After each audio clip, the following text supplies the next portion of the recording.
আসুন আজ ঘুরে দেখি এশিয়া মহাদেশের প্রাচীন অন্যতম বৃহত্তম বটগাছ। আর ঢোকার আগে এখানে একটি বিজ্ঞপ্তি পাবেন, তারপরেই পেয়ে যাবেন বটগাছের পয়েন্টগুলো।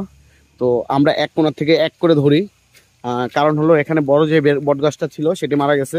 তো তার শাখা পোশাখা যে শিখরগুলো হয় ওই শিখরগুলো থেকেই ওই শিখরের যে গাছগুলো এগুলো এখনো বেঁচে আছে, তারপরে অনেক বড়। দূরে একটা আছে, ওই কোণাটা আমরা এক ধরি, ওইটা এক ধরি, ওইটা হলো এক নম্বর ধরলে ওইটার সাথে সংযুক্ত হয়ে আছে এইটা,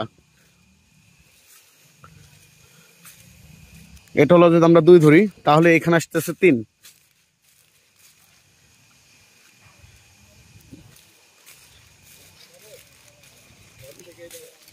তারপরে যদি আমরা পাই এই এই যে একটা আছে, এটা যদি আমরা 4 নাম্বার ধরি, আর এই 4 নাম্বার থেকে কিন্তু আমাদেরকে বোঝায়